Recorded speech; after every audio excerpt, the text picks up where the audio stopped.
Want to know how I went from this to this and without a lot of this?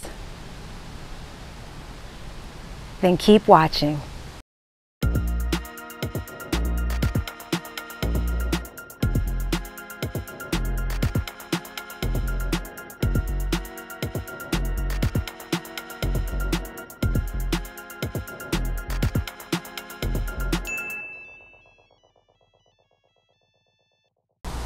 Hi, I'm Crystal, and here on my channel I am taking you along with me on my journey as I renovate my 1950s bungalow.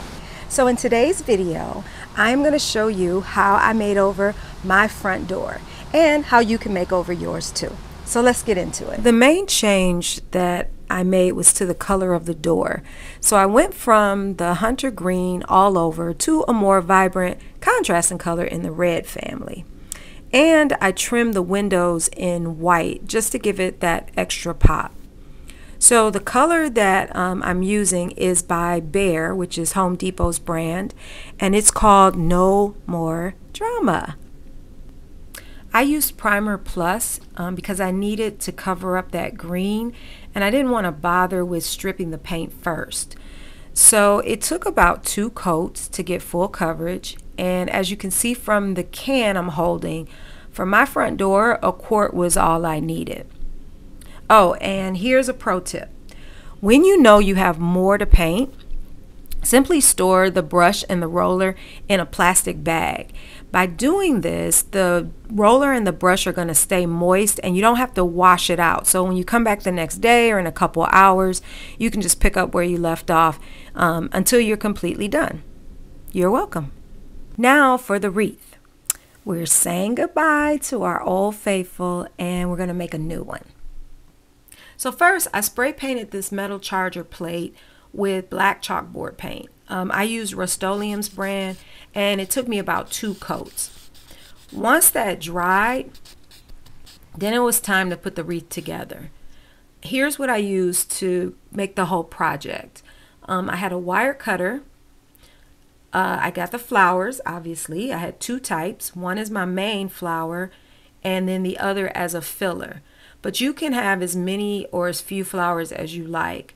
I got these from Hobby Lobby, but you can get them from anywhere. And even sometimes you can get them at the dollar store if you're lucky. I also used some strong glue. I used E6000 and I used a hot glue gun. You'll also need some type of picture hanger so that you can hang the wreath up when you're done.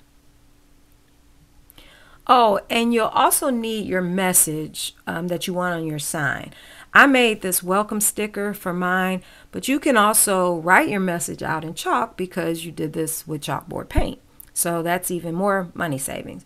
So I put the sticker on first because I didn't want to try to do this after the flowers were on because I felt like it would be awkward to try to get it stuck correctly and moving all around the flowers. So I did that first.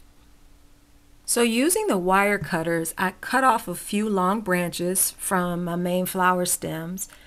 And before I glued anything down, I positioned the long branches around the outside so I could see where I wanted everything to go and where I might need to add some more stuff. Once I had everything in place, then I started to glue stuff down. And I used my cordless glue gun, which I love this thing. You got to get you one if you are a glue gun user.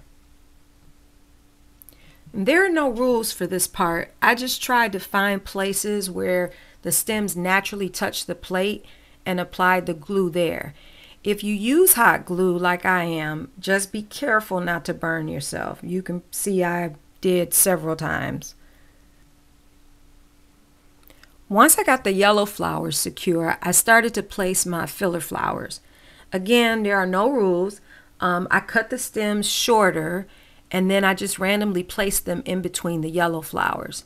And like the yellow flowers, I placed them first, then I glued them down.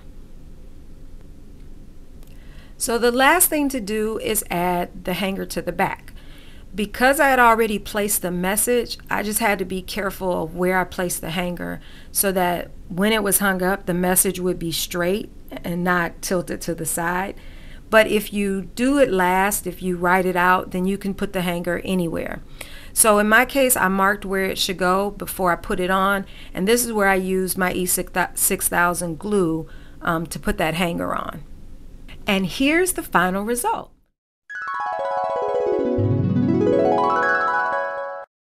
So I did all of this for about $50. Not bad, huh? So let me know what you think in the comments, in this comment section below, and give me a thumbs up if you like this video. And if you want to see more of this kind of stuff and you want to follow my transformation journey, then I invite you to subscribe to my channel and hit the notification bell so you don't miss any episodes. So thanks for watching, and I'll see you in the next video. Bye.